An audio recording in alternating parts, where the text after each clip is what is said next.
Another example they are talking about is the issue of zoning. Yes. And they say that Okigwe, Olu, this. I came in, I wasn't a product of zoning. I defeated on Hakim, who they said from Okigwe. I am looking for a governor of Imo State, not a governor of zone. You know, this state was governed on the sentiment of zone, where if a governor comes, the only place you could work is zone. Even at that time, all the previous governors failed. They could not perform anything in their various zones, not even to help themselves or help the state. So we're talking about somebody who has something upstairs. Let him govern, irrespective of where he comes from. After all, the presidents of Nigeria, where are they from? The three presidents, civilian presidents of the Federal Republic of Nigeria are all from the Northwest. Not from Northeast, not from North Central. I'm talking about military presidents now.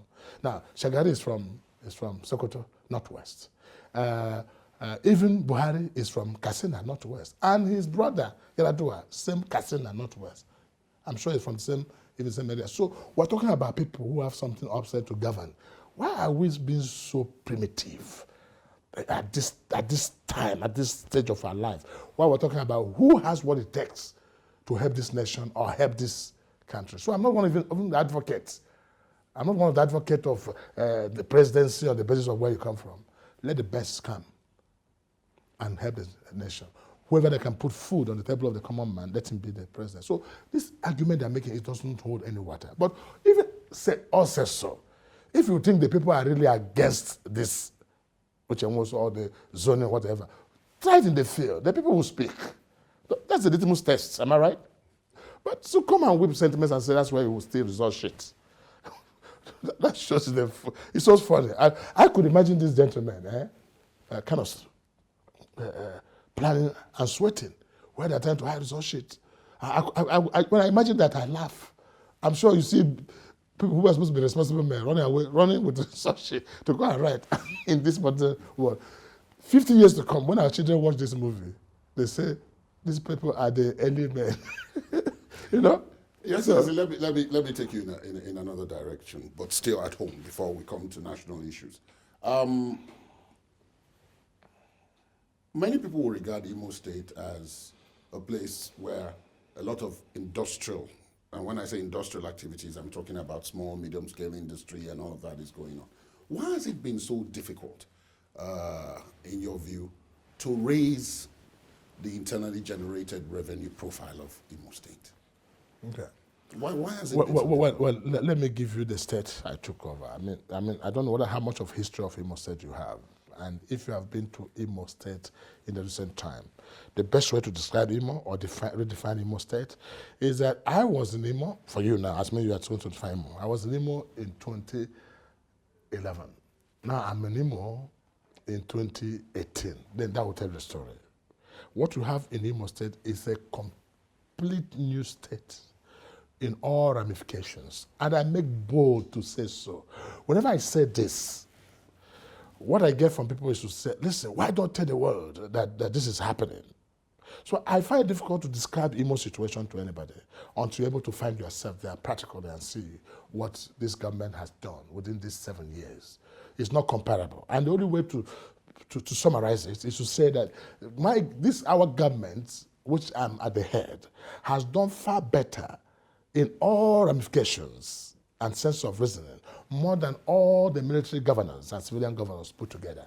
But then there will be those. I'm sorry to jump in. I'm sorry to jump in. But I need to also ask this, because it would appear as if the focus is not on what you're saying. No. The focus has been on the negative side of what has happened. For example, the demolition of markets, for example, which you described as urban renewal, and so on. And then the issue of payments of salaries, pensions, and I'm sure you're not unaware of this. I'm coming to that. I'm aware of this. Now, you see, there are what people who are social media experts. You know, I don't go through social media because first, social media doesn't win an election, doesn't say all the truth that is in there.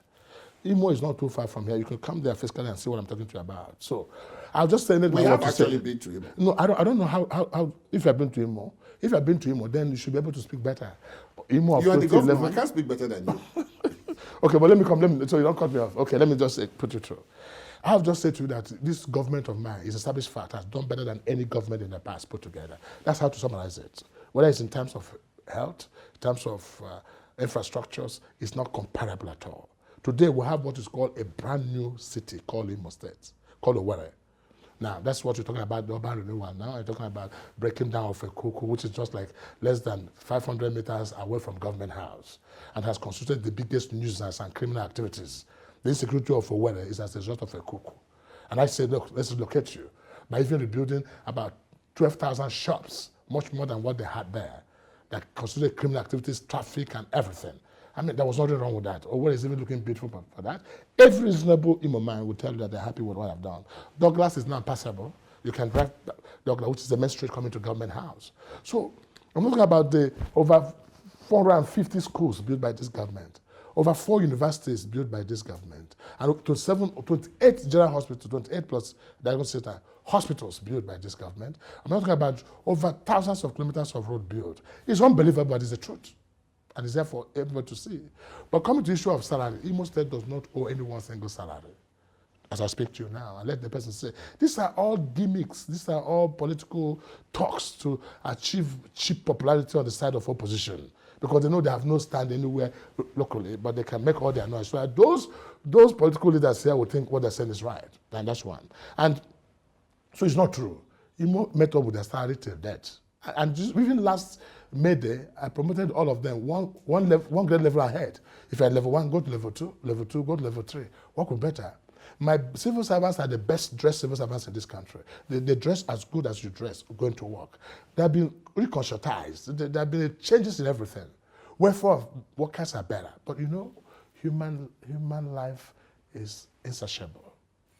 The more you do, the more they want to get from you, which is expected. And that's my duty to provide for them. But for anybody to sit down and criticize government of Okorocha in any way is not being fair to both himself and to God. Let me bring you to the national level. There's no doubt about the fact that it will appear as if the incoming national chairman of the APC is Adams Oshiomhole. First of all, as we are speaking, there is no other contender. And then he has the backing of the APC Governors Forum, which you lead. Yeah. Why? You know, our party, you know, we came in with the euphoria of an opposition that was going to bring about change. You know, how we came into power. We came into power because Nigerians were simply tired of the antics of the ruling party then, PDP. And we came in so united, and we acquired power. Thank God President Muhammad Buhari is at the helm of affairs today. But shortly after we acquired power, our party, which was supposed to be the driving force, was completely dead. There were inaction, no activities at all.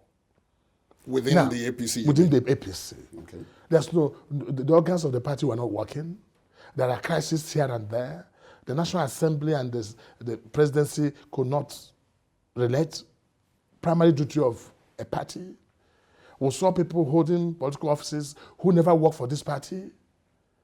These are the duties of a strong party that was there. A strong party is that guides all the people that won election under them. The party was weak. Suffice to say that John Oyegun, I have nothing against him. He's a fine gentleman by conduct, by behavior. But I think he was good enough to take us to where we came. But the war before us now is so severe because once you're in government, opposition has a better say of you. So we need a strong person who can drive that. And we found that Adams Oshiomhole is that man who can really give it back to opposition one-on-one and steer the party and bring about unity and reconcile the presidency with the National Assembly, get us, all of us working together. Adams Oshiomhole has experience, he can do it. That was what I found. And secondly, I said, don't elongate those... the current executive. Yeah, because it's unconstitutional. But I was so surprised that some people who were living learned amongst us were arguing that it is constitutional, party decision is final. When the class session says that you cannot hold office more than 4 years for a period of not more than 2 terms in whatever office you hold in Nigeria. And that there must be an election and there between must the be two. Election in between the two. And they said, no, that's the whole problem that we have all today. So, and I insisted.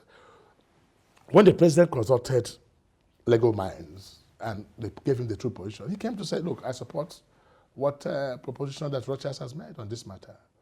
But that didn't make you many friends, especially in the No, national because executive. normally when you do the right thing, some people will not like it. But it is for tomorrow they will appreciate it and be better for it. The president, of course, has declared that he's going to do a second term, or he would like to do a second term, which means he will present himself for the election next year. I don't think it goes. I think it goes without saying to say that you are backing him for that. President? Yes.